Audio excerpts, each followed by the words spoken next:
Welcome to Two Steps Back with Nicole and Kat. It's a podcast.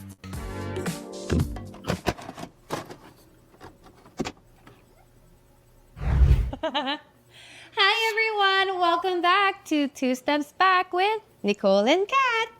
Kailangan ko rin din kataas sa boses si Kat. So we are now on our second episode entitled The Nothing Before the Something. It's a whole lot of nothing and a whole lot of something. Exactly. wait, explain ko pa lang muna kung bakit ganito itsura ko. Sige, insert mo. Hindi yun ang usual plan na I woke up like this. Hindi, galing binibini preparations na kami right now. Yes. So I did a shoot. Pero don't expect too much, guys, because hindi na ganito itsura ko sa mga next podcast episode. Nakagam.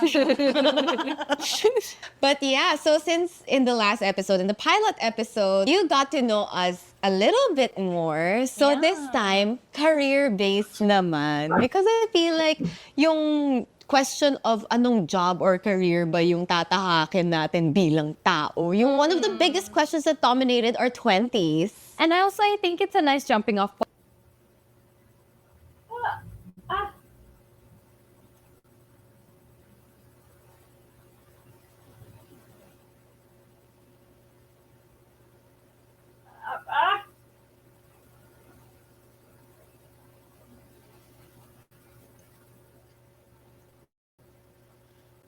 Because usually when you introduce yourself to someone, people usually identify this is my job or I'm a insert job title here. It's usually something synonymous with identity. And since we're introducing ourselves, it's a nice thing to kind of share with you guys the very unlinear path to where we got to here. Kung may masaskew pa na line, hindi ko na alam compared to our paths. Like it has a lot of branches. So if you're one of the listeners right now who's trying to figure out where your life is going, if this is a job for you, then you're at the right podcast channel. So I want to jump off with kind of delving into just very briefly, like how did your perception of work get built as a child? Like, because ako naman, I look to the value of work from my dad, who would always say, like, I work to provide. So providing was really ingrained to me as the main purpose of work. Pero ikaw, how was, like, the perception of work built for you growing up? Sa akin, for me, parang bilang overachiever of sorts, di ba? Tapos, I think, since I was raised by my lola, ganon, nasa provider mindset din sila that time to work. Pero this time, parang I wanted to be a damn good, amazing, explosive woman. Ganon. Feeling ko dun ako sa era na yun na, parang super empowered talaga yung women. Na wow, women can really have careers now. You can choose whatever path you want, and then you don't necessarily need the approval of your parents. Kasi may generation din na ganon na i-absorb ka lang sa family business, yung mga mas conservative job choices. So, nung time ko, I was ready to embrace whatever comes my way, the job. So did you have like a certain level of bravery when it came to making the choices of your career path? Did you go against the grain of what your family wanted for you, or were they very supportive? Ay, girl, super. Nag-away pa kami ng nanay ko. Kasi di ba that's the story that will unfold today. Pero akala ko talaga corporate setting ako my whole life. Especially since after graduating, akala ko like graduating from Ateneo, for example, one of the top universities in the Philippines, it'll be easy to get a job. Yun pala hindi. And then, you really do get into yung mga lower rung salaries, more or less. Lalo na if your course is not really in demand. Economics ako nun. Okay, so wala masyadong demand that time? It's either bank ka talaga or government, I think. Basta, pero mas straightforward path nun for econ majors is banking. Hindi ako 9 to 5 girl, and I hindi ako maka-outfit sa bank.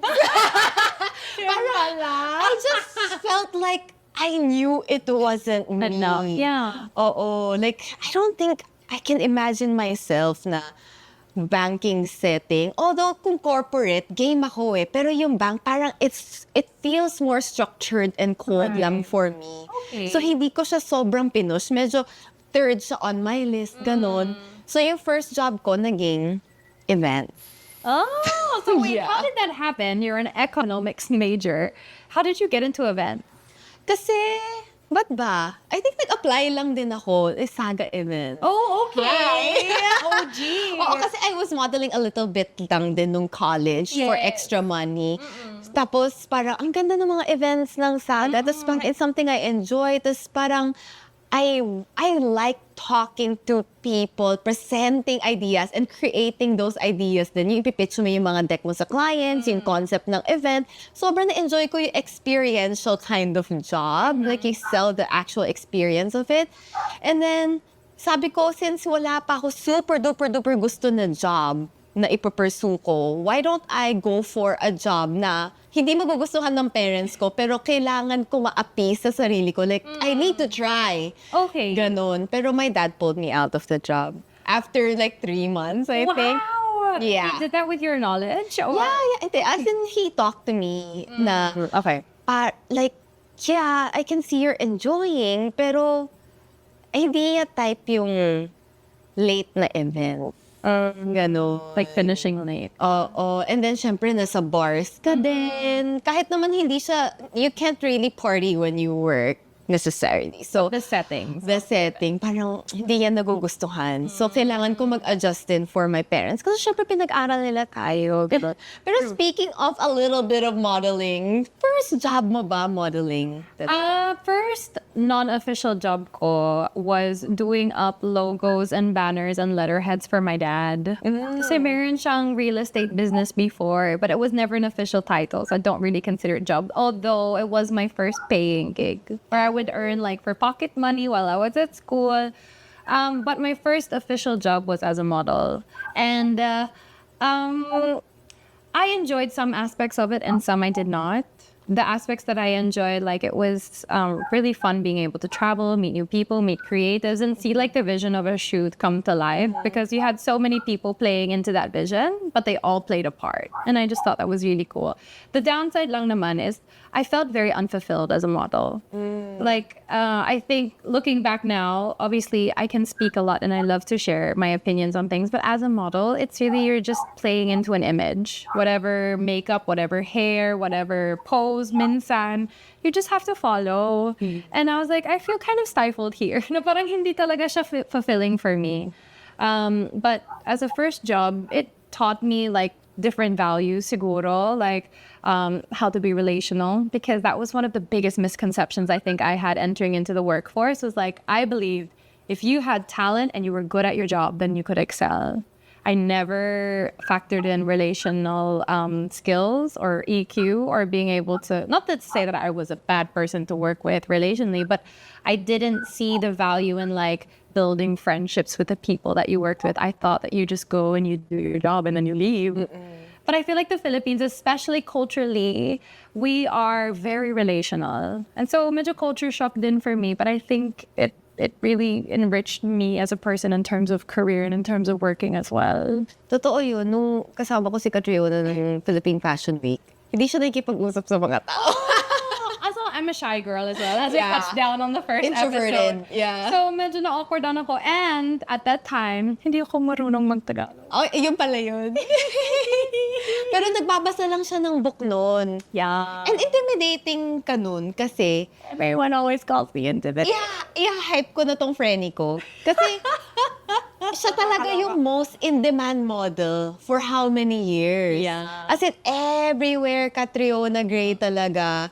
Tapos, lalo na commercials. Yeah. And commercials, pagka-commercial model ka, back in the days, tanda na. Diba? Kasi ngayon, parang digital Oo, commercial. iba Ito na iba. siya. Pagka-commercial model ka, tapos sa TV, syempre, pa pinapalabas yun. Oh my God, big star ka, te. So, big star tong frenny ko. So, other than the magazines, commercial din siya. So, very, very successful model. Tapos, biglang, ay, quiet pala siya sa backstage. I was like, ay, Was a very shy girl. oo. Pero, nung time na yun, yun yung reason, di ba, kung bakit ka nag-Philippines to do modeling. Why did you start so early? I wanted to earn money. Yun. As in, kasi ang backstory ko noon is that I had already deferred from my university. So I really was set on going back to Australia to study and take a course. Pero wala naming pera sa family ko because my dad had gone to a medical emergency a few years before that. So wala talaga kaming savings allocated for my college. And so I was like, And college is expensive. Yeah. In Australia. Yeah, because my dad, before he got sick, was earning enough that I wasn't able to claim government benefits. Oh. So parang may mismatch lang. So I told myself I'll take a year off to study and to earn for myself, where I can then not have to study and then work full time, not for full time, but part time as well. So I traveled here to the Philippines first. Kaya my motivations as well were more of like, I just want to get in, take every opportunity. Yeah. Which I think served me well as well. Because I think also when it comes to work, if you're too choosy, it can also be a negative. Like sometimes you just need to be open to whatever opportunity comes your way before you can start cherry picking, which comes down later down the line. So yun, that's how I started. And then I ended up staying. So parang you were just planning to model in the Philippines to put yourself through school. Yun lang yun. Yeah, that was the first motivation because I really thought, and I had really set my mind up that there was a big part of my life that would go towards a secondary college education first before getting work. Yeah. Pero did you expect na when you got here in the Philippines, you'd be that big, like in No. demand for it? No, I was only meant to spend 3 months here pa. I was meant to be Philippines and then Singapore, Thailand, and then somewhere else, and then go back to Australia. But it all just didn't go to plan, which is, I think, the story of life talaga. Yeah. And so, yeah, parang it just played out in a very strange way na hindi ako foresee. But in a way, looking back now, I feel like it.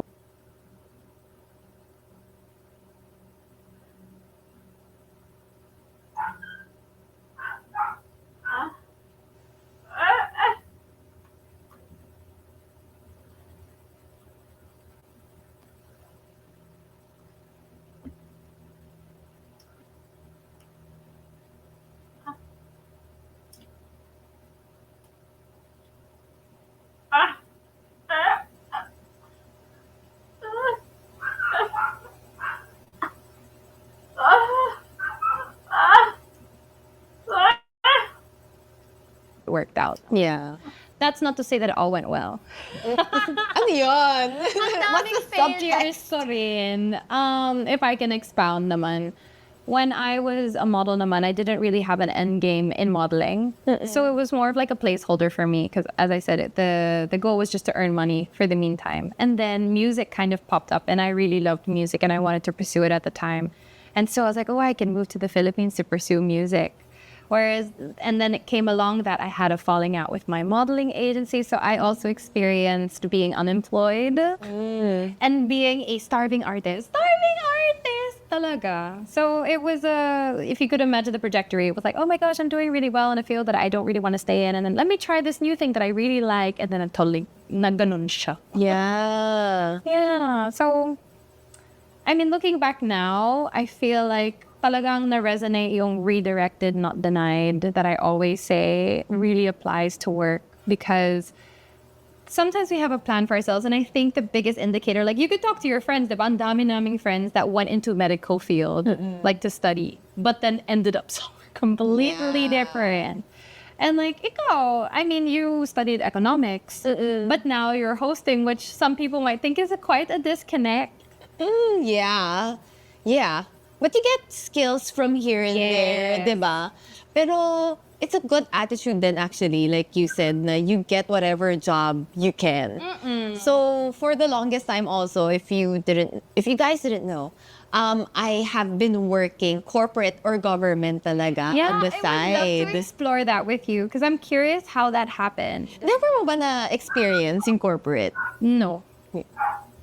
But how did that happen for you? So you were in events, your dad talked you out of it, and then how did you get into? And then I got into a corporation muna ulit. Okay. Another company kasi parang, oy wow, ano na to? Ito na nga, salary reveal. I went into this big company kasi yung first salary niya is bigger than the usual na I think mga 18 to 20 lang ata nun. Okay. Tapos this time, 25.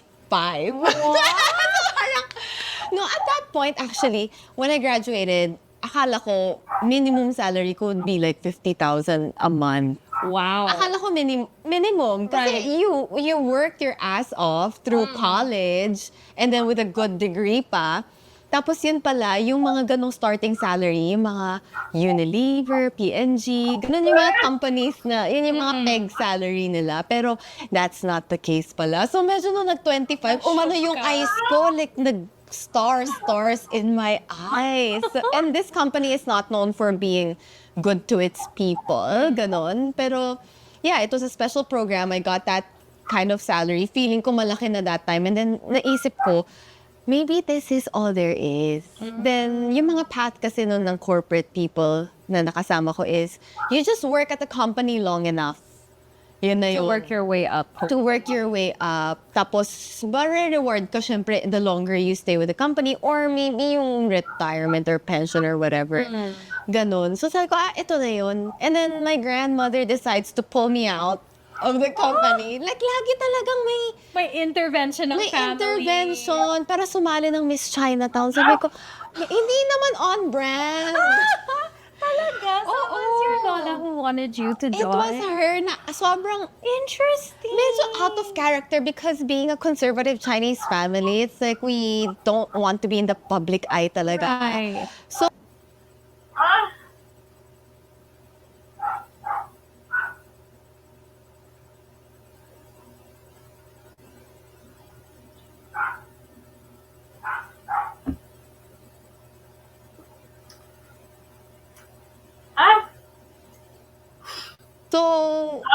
at this point, like, I have a really good relationship with God. So, I treat yung mga ganito as signs na if my family members intervene, it's because God is using them as vessels to give direction to your life. So, kahit na, yung my mom didn't want me to join the pageant. She wanted me to continue the peaceful way, di ba? The corporate way.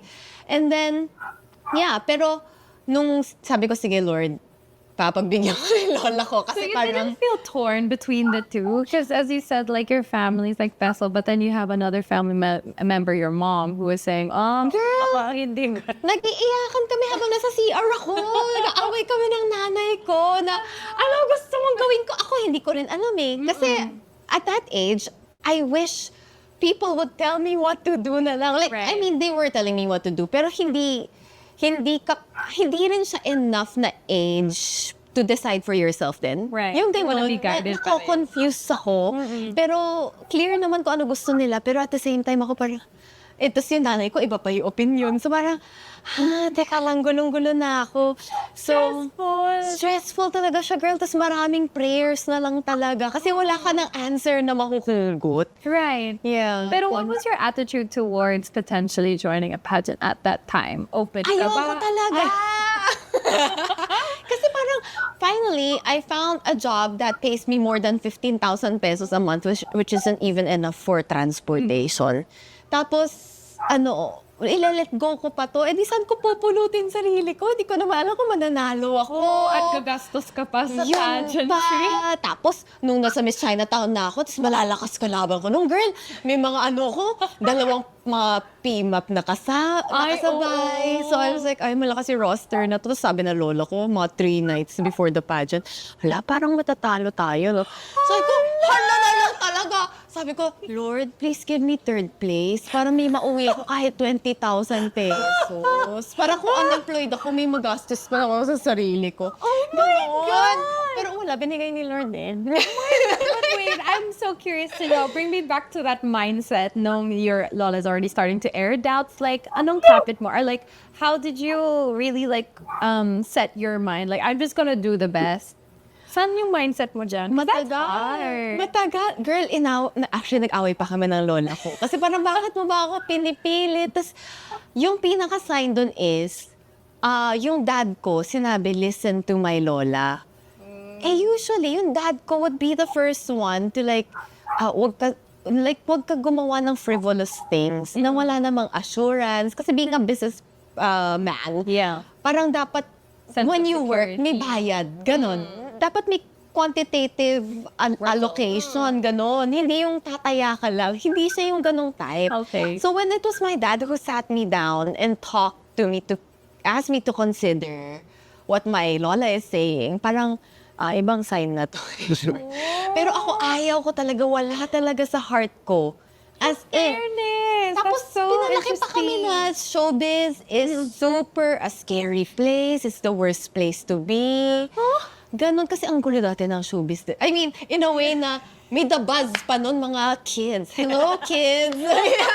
May the buzz pa nun. Yung mga ganun platforms. So parang, wow, ganun pala yung life ng showbiz. So, parang for a private person na wala namang showbiz sa pamilya mo, nakakatakot, girl. Magpapakain ka sa mga lions talaga yung peg mo. So yun siya. That's so interesting because I think our stories are so different because you were kind of thrust into something that you didn't really have your heart set on. Yeah. Ako medyo baliktad eh. Like I really had my heart set on, although it took me a while to figure out what that thing was. Yeah. Ano ba yung gap nga na yun? Kasi parang from top model ka to girl, nag-cover pa to sa Rogue ata. Yes. What's a singing career ka? Naalala ko yung cover mo na yun. Funny talaga. Funny. So parang you're really big. Tapos biglang, Tahimik. Oo. Oo. Pero hindi ko napansin yung tahimik. Oh, okay. Nalaman Baka ko behind the na lang scenes ulit lang is the yun. pageant. So yung gap between when I was a model, so I stayed in the Philippines because I wanted to pursue music and there was an opportunity given to me to pursue it through a recording label. And syempre medyo stars in my eyes ako that Eh, time. pareho tayo may stars in the eyes. Diba? Yan tayo. But then that was like my tower moment or yung moment na talagang lost ako because here I was always believing my whole life that I needed to get a college degree to be successful in life. Like it was ingrained in me at a very young age. Kaya that's why I put so much effort in school and I studied so hard and felt like such a waste if I was just not gonna pursue that because I was like, I've just wasted so much. Sayang. It was really interesting because I thought the main fortitude of that sentiment would come from my parents because they're the ones that just instilled it in me in the first place. But they were like, school's always gonna be there. You can study anytime. And I was like, wait, what? And they're like, yeah, you can always revisit school whenever you go to school to get a job to earn money. If you can go straight to the job to earn money, why not? And I was like, but wait, talaga nga, that's not what I envisioned for myself. So it was a really hard moment for me. I was so stressed. But then I was like, okay, I have the blessing of my parents. Let me just try to work. And so I worked. During that time, though, naman, even although outwardly baka perceived na I was doing really well in modeling, the scary part about the modeling world is we get paid so late. Oh, yeah. Oo. Lalo na kaya. And then, like, parang there was even a time that I did a job. I didn't get paid until 2 years later. And I was literally, like, the lowest my bank account has ever been. Ano? Reveal mo. It was like under 50K sa bank account ko. And my rent that time was like in the 30s already. So I was already like, oh, what am I gonna Iba nga do? yung kaba nun. As in, and I hadn't told my parents because on the other side, I was like, I'm so stubborn. I can do this. I'm an independent girl. Oh my God, nakakaloka. Pero this was when you were starting out or This was like 2 years in. 2 years in? Oo, as in grabe yung fear ko. And then also, I guess yung mindset of like, is this really all that I am? I'm just a model. Because I was also having like an identity crisis. Like, I know I want to do more, but this is all that's here for me right now. Because the music thing really didn't happen for me. I was doing gigs and performances. I sung at like Route 96 and like those really small banda, yung parang small gig places where the up and coming bands would be. Like I would do gigs there. No, without pay. Wala. Pero may food. Yeah, at meron akong SoundCloud noon. Like, Yeah. talagang my music never ever took off. And I was just really disenchanted because also the recording company that I had stayed for didn't work out either. So parang wala talaga. And then that time, I also had a falling out with my modeling agency at the time. So yung main employer ko, we didn't see eye to eye. And then we ended up going separate ways. At talagang I was like, okay, so I have no work. I'm running out of money. And at this time, I was supporting my parents pa. And I guess I really wish at the time I still had the trajectory of like, this is my career and this is where I want to end up. Wala. I was just trying to take the jobs as it came. I got into a point where it's just like, I just need to survive. Yeah. And looking back now, that's one of the feelings I hope to never feel again, that I'll have to take a job that I hate just to survive. But unfortunately, I know a lot of people live life that way because they have no other choice. I mean, choosing a good job for yourself in a way is a privilege. But I was just really trying to survive because I was supporting so many people, and parang I was just like, ayoko na, like talagang depressed na ako that time. But how would you handle it before? Kasi, di ba, like you just keep looking for opportunities or kasi nakaka-stress yun. I can't imagine. And you were so alone. Yeah, I was so alone. And you didn't even have your manager to talk to about this, di ba? So you can't kind of Super. I do really anything about crumbled it. at that time. I really crumbled under the pressure. As we were touching on in our previous episode, no, as independent girls, we don't like sharing what we're going through, or like I want to always appear strong. So to my parents, they didn't even know the like enormity of how I was feeling. And I also didn't want to make them feel guilty because Yeah. I had become the breadwinner, but I didn't want to make them feel bad for putting me in that position because I did it out of love naman eh. Yeah. Again, providing is a form of love for me. It's how I saw my parents provide for me as I was younger. So it only seemed natural and normal. Pero grabe, nakaka-pressure talaga to want to provide, but also parang just toss your want and dreams out the window because you're in a place of survival. And I think in everyone's career trajectory, you probably will go through that phase, if not really experience. Yeah, unless you're super lucky to like get the job and the pay. Yes. Kasi most of the time, it's either or eh. Diba? Oh, how did you navigate that? What job would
you say, did you have a survival phase in your career path that you really hated it and didn't enjoy, but you just stayed because you just kailangan talaga? Parang wala naman. Kasi I was living with my dad naman eh, Okay. throughout. Siguro more of, hindi eh. Nung time kasi na magiging independent na ako, like I would go out of the, hindi na ako titira with my dad. May job na dumating eh, Okay. na it's a stable job. Tapos biglang nagka-showtime. So God has been good. Yeah. Pero I've had a lot of odd jobs, if that's it. Yung parang before I Please started, share. yung mga beginning pa lang of my hosting career, yung tipong tanggap ka ng 10,000 na hosting gig. Yeah. Ganon. Oo. Diba? Kahit na full-on program siya with brand, lahat. Basta kahit 7,000, ganon. Eh, usually model rate na yun eh. Oo. Diba? Mas Rampa na yun eh. Minsan 5K full day. Oo. Walang food, walang transport. So, may minus 30% pa ng agency. That's interesting because I would see si Catriona sa mga runway shows and I would think, oh, they're probably getting paid 30,000 at least. Oh my God, I've never received a 30,000 paycheck for a fashion show as a model. Not even. Yung highest probably was 9K. Yeah. 9 to 10K lang. Kasi ang dami nilang afam. So parang sabi ko, ay, may budget pala dito. Sa amin yung walang budget kasi matatanggap lang namin 5K dito. Yung ganon. Pero grabe, to think na talagang... Well, in a way, I always feel like those experiences, even though you don't gain financially, you gain experientially. Yes. Like looking back now as when I was a little model, and no one really gives a crap about who you are or like that you're there. Minsan, we would have to sit on the floor. A lot of times and eat on the floor. Yeah, eat on the floor out of styro. Minsan walang tubig. And then you'd be there the whole day for a 5-minute walk around the loop. And by whole day, meaning call times probably 6 or 7 a.m. Yeah. Diba? Super. Because the show would be like 8 p.m. Minsan, we'd get yelled at by the stage managers. Parang minsan talaga, it's like I feel like less of a person because of the way I'm being treated. And so, even though I didn't gain financially from those experiences, I did learn how to appreciate, like, for example, eating out of like the styro meals na talagang liit lang tapos walang tubig. And now when I get to do TVC na my catering, it's a blessing for me. Oo, parang sobrang saya after. Oo, my couch din dyan sa dressing room ko.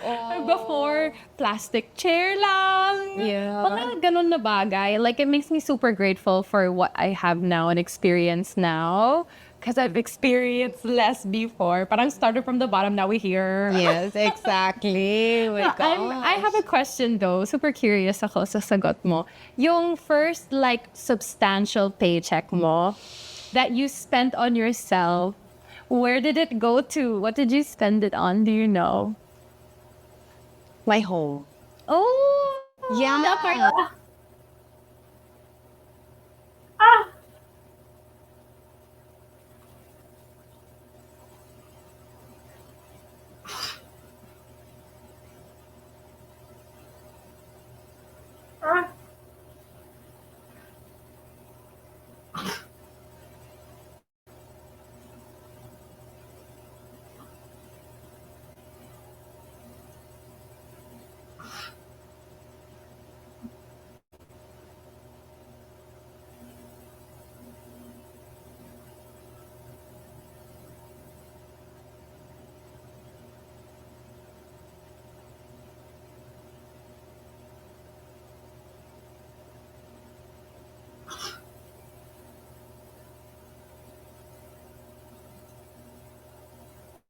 And now? Oo.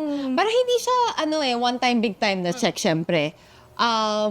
It took years before I got to spend on myself. And the order was like, house muna, and then car, and then designer bag. Kasi yun yung Very pinaka, realistic. yeah. Oo, kailangan the practical ones, get it out of the way muna. When you're all settled, tsaka ka mag-splurge on yourself. Kasi I know it's the other way around din for a lot of people. So, yeah, that's how it went for me. Ikaw? Ako, first substantial paycheck ko, I think I took myself out to eat. Really, like, it wasn't a super bougie restaurant, but it was kind of expensive. It was a Japanese restaurant. Kasi even though I wasn't crazy stingy when it came to food, eating out has always been something of a Therapeutic thing for you. therapeutic. It's rewarding. It's something I want to bond over with my friends and family. So I really took myself out to a really nice meal. Alone? Yeah, alone. Wait, so it this felt was like a modeling full check pa? Yes. And that big substantial check at the moment, look, it's not that big, but it was, for me, it was big at the Magkano yan? It's like commercial ba to? commercial. It was 100. 100. Oh my God, guys, commercials. That was the biggest paycheck you could get as a commercial model back then talaga. 100, 120. Oh, tapos, it's either hair or skin. And if it's hair, your hair is butchered. Actually, Kasi- doon ko lang natutunan yun sa'yo. Kasi sobrang hair commercial girl to eh. So, ano yung naging horror story mo sa... Sobrang hit na hit yung blue-black na dye for hair back then. Blue-black? Yeah, it's not just black. It was like a blue-black. It was like the darkest black that you can imagine. And I would go into the salon.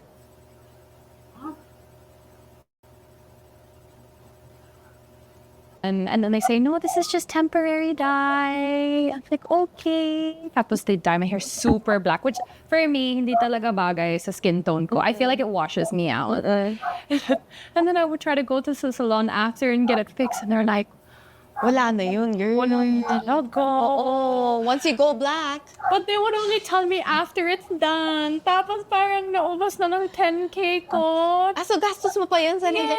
Yes, just to try and get it back to brown. Oh my God, horror stories talaga. But Tsaka di ba meron pa yung, ano ba, skin commercial ba yun? Uy, wag mo sabihin.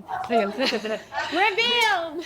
Basta yung parang may oil, whatever. Yeah, and that was a horror story as well. We shot in Enchanted Kingdom, and it was this whole thing about you being so oily that when the confetti fell on your face, it stuck. So I wanted. They sprayed me with oil in the middle of the day in Enchanted Kingdom, and then when they ran out of confetti, they picked the confetti off the floor and threw that so with the dust and the dirt, and it was just. You are one with the earth, girl. It was so unglamorous. It was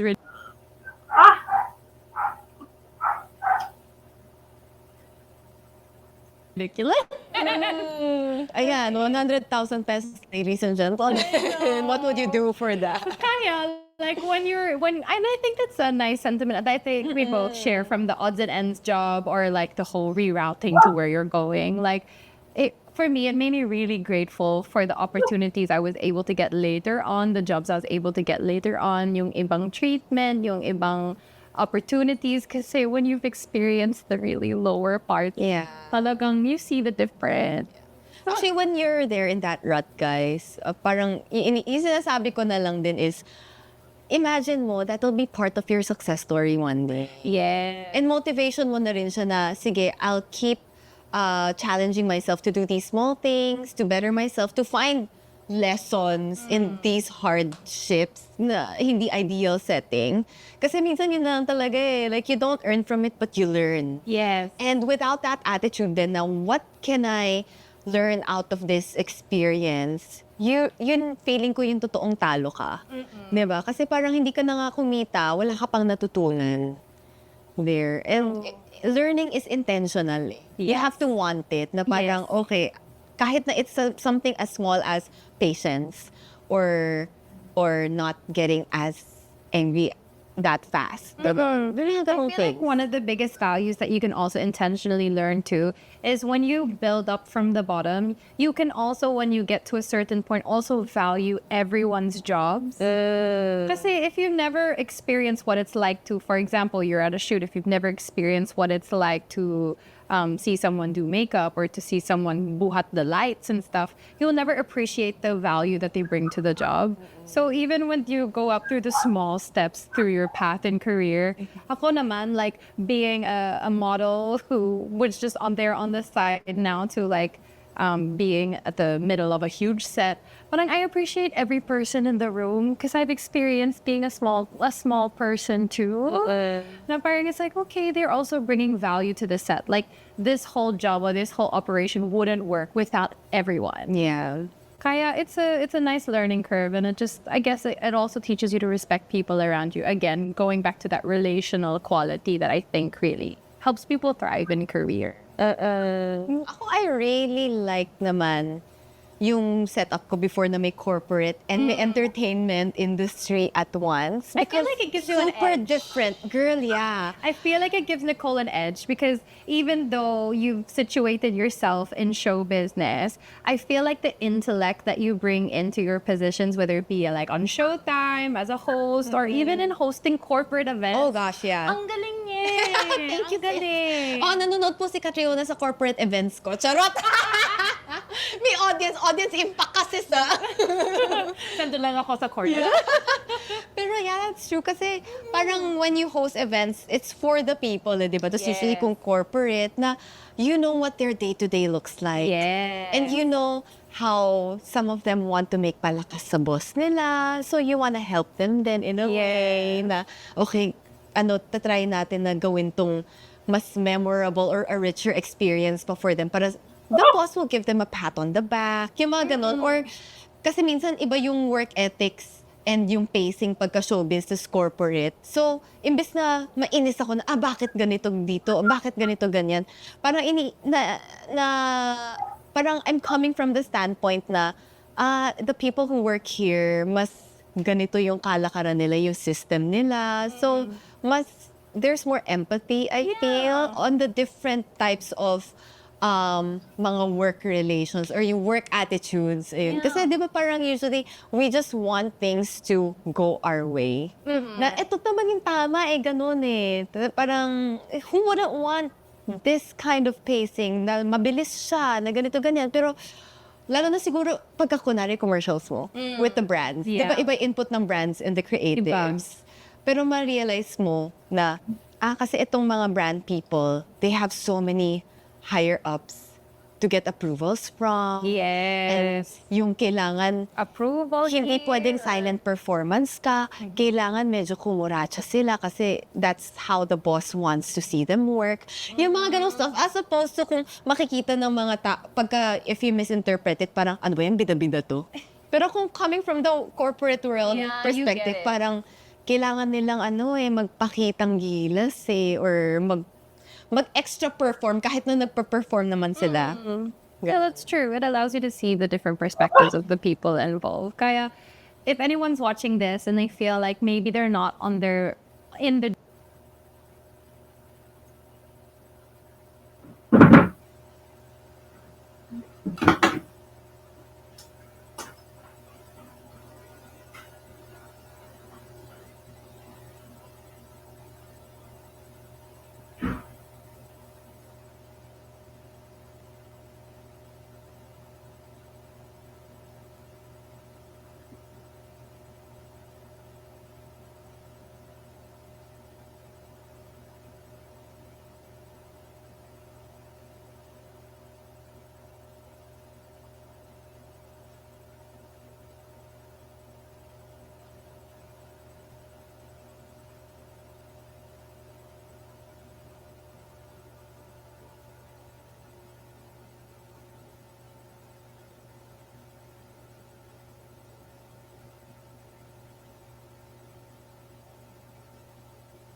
job that they've always envisioned for themselves. Parang, if you could just view that everything that you've gone through has, in a way, equipped you for where you're going. But you have to be intentional about allowing it to equip you with the lessons, the learnings, the experiences. Parang may value naman siya kasi otherwise sayang lang yung time dyan. Yeah, pero it was so hard looking for balance din. Like kasi syempre hodgepodge of jobs to. Lalo na, I think, when I was in my early 20s, which was like 3 years ago. Charot! Parang, yung naging problema ko pa nga nun is the paradox of choice. The more choices I had, the more I can't decide. Yeah, and it's where do you stick it out? Oo, lalo na if you have, feeling ko our generation onwards, we have a wider skill set. Kasi before parang, yung interests I feel are more limited. Kasi wala pang social media nun eh. Yeah. Tapos yung job opportunities also mas straightforward. Pero now, parang ang dami mo nang pwedeng tahakin or piliin na career path. You can even apply to jobs abroad, outside of your city. Yeah. Like, So- you really have so much access. Oo. So pagka ikaw, were you ever at that point na parang, well, maybe with the singing, modeling, and everything, pageants, pero like, which one? Kasi yung sa'yo, lahat ng choices mo, even if you get paid 100,000, for example, for a project, kailan yung next Yun na na nga. big one? So wala doon sa tatlo yung stable talaga.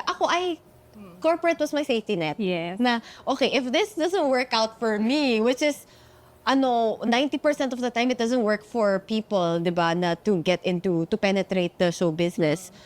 But at least, kampante akong may corporate job ako. And sige, I'll be happy with this salary. Tas ito 9 to 5 ako sa desk ko. Pero ikaw, lahat sa'yo, big risk. Yeah, halos wala akong safety net. If I'm honest, my safety net looked like going back to Australia. Like, kasi that's where my family was. But I really didn't consider it. So I think it gave me a push to really exhaust all options. Even though ang daming kong choices in a way. But I always made my decisions based on where I felt I had strength in. Like, for example, I didn't really push myself into showbiz to do acting kasi I don't feel like Tagalog is a strength for me. So I would push myself more into creative routes. Like, I even did like my own videos back then, yung mga travel vlogs. I even did blogging, like a little bit of writing here and there. So parang I was just trying to find avenues that I still had interest in naman and weren't generating any income for me. But I felt like if I could just keep at something long enough, if it started to work out, parang divine providence na yan. Yeah. Like, because I'm also a believer that everything happens for a reason. And I guess growing up, even my parents allow me to explore different avenues. So I guess ingrained in my mind was like, I just need to try different things. So eventually I'll find what calls me and hopefully will pay my bills also. Yeah. But yeah, medyo scary lang kasi I think me getting into pageantry was also born out of a very uncomfortable season where I literally had no work. And then I had discovered my faith at the time because I wasn't a practicing Christian up until then.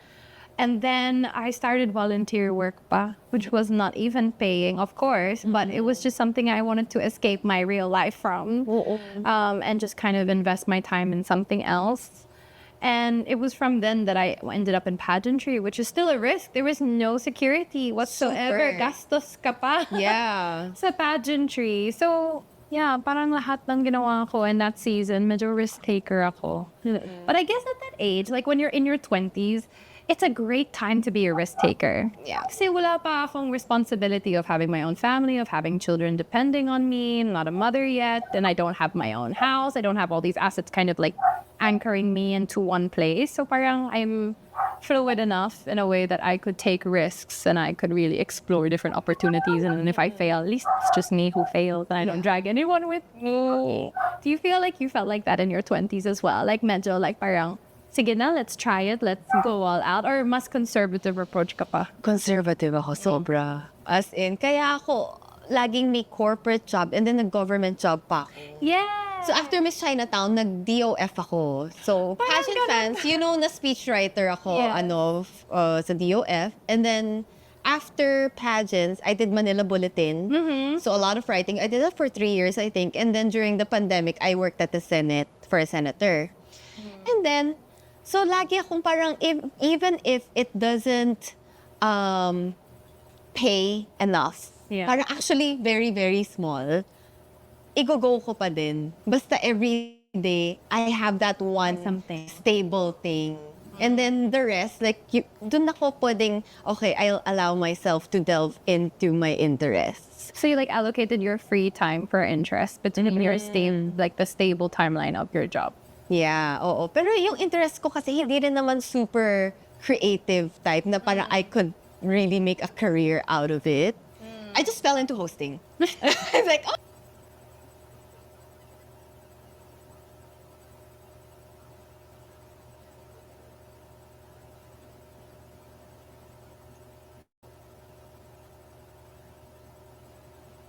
Speechwriter ako, Yeah. sa DOF. And then, after pageants, I did Manila Bulletin. So a lot of writing. I did that for 3 years, I think. And then during the pandemic, I worked at the Senate for a senator. And then, so lagi akong parang, even if it doesn't pay enough, parang actually very, very small, i-go ko pa din. Basta every day, I have that one stable thing.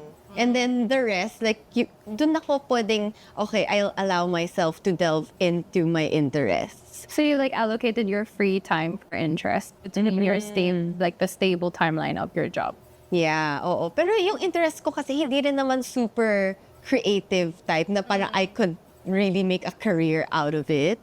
I just fell into hosting. I was like, oh, okay, it all led to that pala. The writing, the everything, it led to hosting. Makes sense though. Pero wala akong intention nun. Oh, which is super interesting. So I think that's a really nice I'm the safety reminder. net girl. I'm the safety net girl. Ikaw yung parang risk taker. Yeah. Which I think is this generation. Like a lot of people want to be content creators. And then they become overnight stars on TikTok. Pero ako nun that time talaga, siguro kasi since given yung, eto na nga, lahat ng decisions natin may patutunguhan. So like with college and my course, may mga friends ako, yung mga connections ko, who have worked in the companies I work in. So they would call me up na we need, and companies always need people. So, ayun, at least there will always be that backup plan. Yeah. So, I mean, it's always there sa sideline, sa path na yun. And magagrab ko siya. Pero it just so happens na hosting pala ako na todo. Oo. Pero yeah, different approaches. I'm the safety net girl and then ikaw yung talagang go big or go home. Pero talaga dapat And you in went big. moderation. As in, Pero nakakaba talaga yung sa'yo, sis. Hindi ko ma-imagine talaga. I know, medyo crazy looking back on it now. And thank God it worked out because if it didn't work out, Lalo na kasi ang daming models na tumatawid sa pageants, tapos hindi, parang, hindi pa na bagay. It doesn't necessarily translate to pageant girl. exactly. So I think, I mean, if you're watching this, please don't take the sentiment like, go big or go home like Kat. Although I really feel like if you want something to pay off in a big way, take a risk in a big way, but just try and gauge the risk siguro. Kasi I feel like it needs to really come from you. Dapat motivated ka sa anong gusto mo. Because if it's coming from a family member or what you think you should be doing, like if you fail, it's gonna be even more hurtful. Yeah. Whereas if I failed and it was because I wanted it to do it for myself, at least parang na-tick off ko yung no regrets sa buhay ko. But yeah, just if it's for someone else, I don't recommend it. Like dapat you're really steadfast in what you want and what you envision for yourself. And then it's totally okay to take the safe route as well. I mean, if that satisfies your perception of what work is, whether it's providing or opening up new opportunities on a different level, like it's as unique as you are. Like even looking at Nicole and I know, like we have such different paths. But if you look back on it, all the steps didn't really make sense. Yeah. But in a way they did because we were equipped with it. But yeah. I guess that's a comforting thought then for you guys. No, pero honestly, it does work out. Yeah. Like, there will always be, like mine, ang daming intervening cast of people. members! Cast of people talaga. Parang pumapasok sila in a musical na, no! Stop everything now! So for me, that was my family. And I feel like life is so generous, hindi ka pinapabayaan. So it will always give you these little signs, diba? Pero things fall into place naman eventually. Pero I think what worked with Kat is listening to Vision ko. yeah. Yeah, that's something that I will attribute to myself. Like I always stuck with what I think is my vision. I would take suggestions, minsan, but at the end of the day, it's like what I want that I follow. Which again is risk. But at the end of the day, if I fail, it's like at least I tried what I thought is right and it didn't work out. Oh well, time to try again. Ganon. Yeah. But I want to touch on something here that I think is important to touch on the topic of career, is I am someone, and I would love to hear your thoughts about this. I am someone who still struggles with separating my identity from my career / productivity. Like if I have a season where I'm not working a lot or I'm not working in jobs that I feel fulfill me or are what I enjoy, I start to have a crisis. My whole team knows this. Do you have something like that where parang you just feel like, wait, what am I doing? Do you have moments of doubt? Di ba every month naman yun? Yeah. Kasabay ng period mo. Totoo. Pero yung ganon, kasi like, yun nga, high reward yung jobs namin ni Kat. Pero hindi naman siya like yung everyday job. And then you see like your friends or people around you na everyday pumapasok sa office, everyday productive, quote unquote, di ba? Iba-iba naman tayong definition of productivity. Yeah, pero yeah, I would have a lot of those meltdowns din. Pero right now, I'm only discovering now na learning to allow myself to use the time that I worked hard to get. Kasi before, di ba, parang you work so hard, wala ka ng time for yourself. Or you feel guilty for taking rest or taking vacation. Yeah, oo. Pero ngayon, kasi for me ngayon, yung success means working for more money with less time. Kasi yun yung gauge ko ngayon na, am I getting better at my job? Diba? Work smarter, not harder. Yes. So, tsaka, kasi in our line of work, parang it's the type na, if you haven't been doing a really good job, it means hindi ka nag-grow and then hindi nag-evolve yung rate mo. And, di ba? Kasi yung rates naman namin based on yung presence namin and yung mga projects namin. So, kaya malaking pressure din on us to keep elevating. Super. Oo, and serving new things. So, you pressure siya to always keep getting bigger and bigger and bigger. So, now, instead, parang kailangan ko tanggalin sarili ko sa yung corporate girl feels na if I'm not doing anything today, I failed. Yung ganon. Or if I haven't been working this week, I failed. Na-realize ko na I fail more if I didn't try. Kasi ngayon, like the time that I use now, which is I wanted more time for myself to nourish and make my craft better, I have to start creating. Hence this podcast. Actually. So it's one of those babies who burst.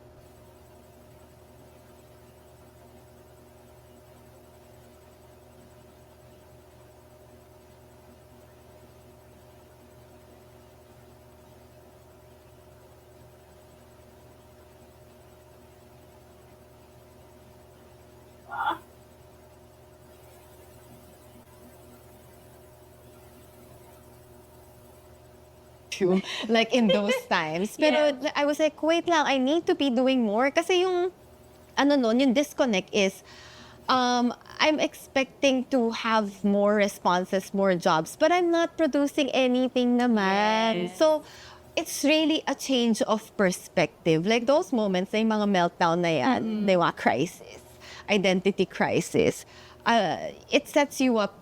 You need to be disturbed din to push you out of the comfort zone. Yes, tama. Yeah. Yeah, it's like those moments of unsureness for me are when I go back to the drawing board. Because I really do assimilate my identity with how much work I'm doing, which is not great, because we are more than our job and our job titles and our productivity. It's something I'm still preaching to myself that I haven't fully absorbed yet. But whenever I have these moments of like, I'm either not doing enough work or I'm not doing the work that I love, I really bring myself back to the drawing board and I was like, okay, what is in my control? I can't control how many clients are calling to book me. I can't control how many jobs are coming in, but I'm in control of myself.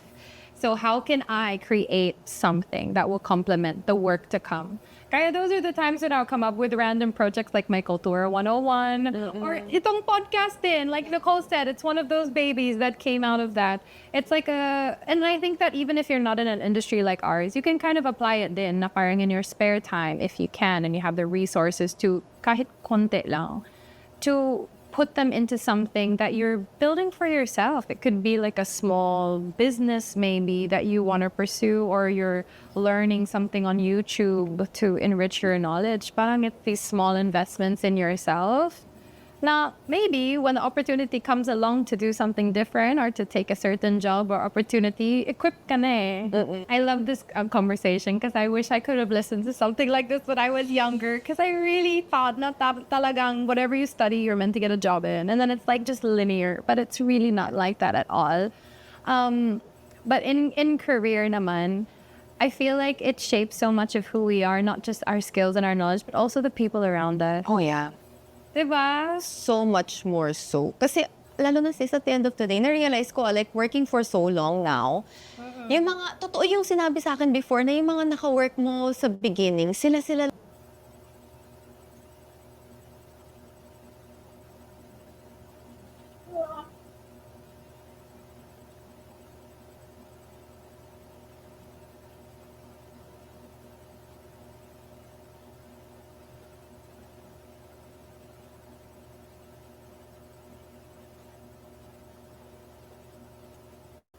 lang din talaga yung makaka-work mo all throughout. Yes. True. So gonna you be the should same. really treat people with respect, no matter where you're starting, no matter who they are, because the industries or the circles people run in are so small. Yeah. And it really pays to be kind. And I know that like stress is a main theme of many people's lives. And I mean, these are stressful times. People have stressful jobs. Even you go outside and get in a car to go from point A to B, it's stressful. Pero if you can try and treat everyone around you with at least bare minimum respect and kindness, it'll never do you wrong. Yeah. Because you never know who's gonna be there when you walk into a job interview. Yeah. You don't know who's gonna be in your new workplace. Oh my God, okay. So this podcast talaga, guys, it's not a podcast na parang, yeah, we're sharing this because we figured it out. No. It's really like sharing stories from our experiences and everything.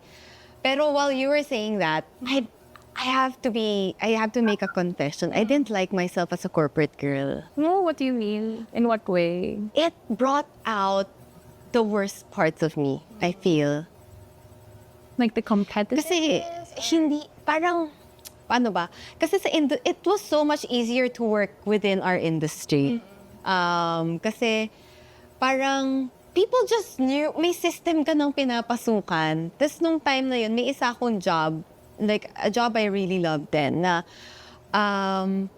parang medyo head ako eh. So parang ikaw yung one of the people tasked to build the system. And then, syempre, you get to work with people na siguro coming from entertainment industry na high adrenaline. And then, people get the job done. Regardless. Kasi, my gosh, ang daming pera, masasayang kung hindi. Ganon. Sa corporate, it's not the case. Right. Parang it's a slow burn. Right. It's a slow burn. And then, it's so many different people with so many different interests. Kasi medyo bland yung work. Alam mo yung bland yung job eh. Hindi siya like, kasi pagka sa industry natin, sa showbiz, medyo eventful siya. everyone's pretty much passionate about the same thing. Yes. It ties you together. Pero, pag corporate setting, parang ang hirap humugot ng motivation din. So parang, I just hold a high standard. Siguro kasi I give so much. So you expect other people to deliver the same. Na I tend to be medyo dragonessa, gano'n. A little, yeah, kasi sa industry natin, I'm a really nice person. Yeah, I don't think I've ever witnessed your dragon era. Wala. Your attitude or anything like that. Oo. Kasi, I don't know, it's easy to get along with our people. Pero once na ikaw yung adapt to the environment. Yeah. And then, ayun nga, challenging role. Parang, I just feel meaner. Kasi, oo tayo sa industry natin eh. Parang, sige po, oo, ganon. Pero ito, parang you have to set the standards. Tapos, parang at the same time, you wanna bring out the best in the people sa team mo. So parang, may ibang character ako pagka sa office. Oh, but I think that's understandable naman. Because like the different facets of either different jobs or in our life with family or with friends, we explore different facets of ourselves. Yeah, pero yun yung mga times talaga. Hindi naman ako like mean person, pero lalo Looking na, back, oh my medyo God, corporate politics could be toxic ka. Oh yeah. Na hindi ko gaanong na-experience sa showbiz. Pero sa corporate, parang ang liit-liit ng mundo nyo. Ganon. Tapos parang people are really may mga taong hihilahin ka rin talaga. Kasi they need that promotion or Right. kasi it's limited position. Parang dog eat dog world. Dog eat dog world talaga na parang ako naman, since I had 2 jobs that time, the luxury of that, thank you Lord, parang yun pa ba, magsisiraan pa tayo dahil lang dyan. Yeah. Pero alam kong for the person, it's probably something big. Pero there are these big characters or personalities din talaga sa workplace na parang, oh, that's the thing. Kasi may mga stories din about them na, oh, if you're working with this person, ganito yung gusto niya kasi nainis siya sa ganito, ganito, ganito, ganyan. Yung mga ganong stuff, Yeah. mga legends sa workplace. Pero they're good at what they do. And I thrive in mga working with people na terror din. Talaga? Yeah, lalo na pag terror profs, lalo akong bibibo talaga, sis. Promise. Nasa-challenge ako sa gano'n. Like, I wanna be better. Kaya siguro pleaser kasi. Pero mas fulfilling for me kung difficult to work with in person and then just they would like me. Yun yung nakuha ko rin, yung grit. Yeah. Yung corporate grit na nakuha ko. So, yeah, share ko lang. Kasi feeling ko a lot of people also are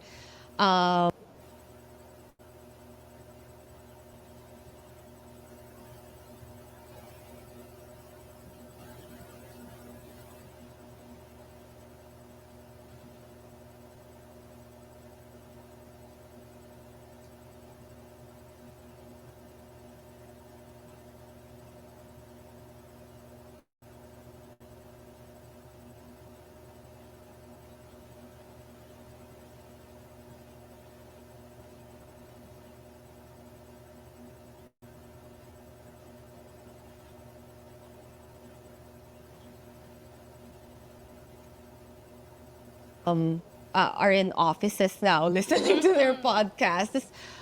Minsan the job is okay naman pero the people you work with are, You can't pick and choose. You like, cannot. It's already like fixed as it is. Oo, tas sometimes parang, ano lang talaga, like you see these people every day, di ba? It's hard to escape. Tas minsan may tension, may nababraid na tension out of, hindi mo naman alam kung saan. May mga ganong weird stuff lang. Pero it was a weird time for me then, living in that world, na 1 foot in the industry and then 1 foot in corporate, na it's really, really different Yeah, pero nagmukhang super tame yung showbiz that time. Yeah, it depends on the corporate culture. Pero, yeah, I learned a lot din naman. And I think, I don't know, pero I hope na yung mga people na naka-work ko would have seen na I just wanted the best. Because I always want to give the best. Ako yung parang, kung ito lang yung hiningi requirement, gusto ko may fireworks na kasama. Ganon. Yes. Kasi parang ikaw, if you want to do a job, you do it well. Yeah. You do it damn well. Yung ganon. Kasi feeling ko, ito na nga gagawin natin every day Magpasabog na tayo. Yeah. Yung ganon, ano. Pursuit of excellence. Yeah. Oh, but it's so interesting, and I appreciate that you touched on that because, as you said, like the form of a career or the job that people hold right now looks so different. Because like even if you compare content creation to corporate, iba, or you're in the service industry or you're a business owner, iba talaga. Basta I hope that the main sentiment that we're able to kind of bring across today is more one of comfort and encouragement kasi it can be really daunting. And empathy. Yeah. Na parang we also go through certain things and we want to know what you guys go through then. So if you want to share. Yeah, please do share with us sa comments or sa Facebook community page natin. It'll be really nice if we could just kind of, learn from each other where we're at and where we're going, what we're looking forward to, what maybe we regret or are grateful for in the past. Yeah. It's all a mixed bag and all are welcome. Yeah, and we're all just figuring things out together. Exactly. And learning along the way. So thank you guys for spending time with us. And then the episode, okay. Sorry, I thought that's where we're going. Pero yeah. Sorry. Does that make sense, no? Wala ka na ba i-share? In the next episode, we will be talking about or sharing stories about the women who made us. These are the women na along the way, when itong mga career journey natin, bits and pieces here, because of them, parang nagkaroon tayo ng slice of like comfort or peace of mind or determination because of these women who interacted with us. It's gonna be an interesting episode. For the meantime, please like and subscribe, and also pop in on our community Facebook page, and we'll see you guys soon. Bye.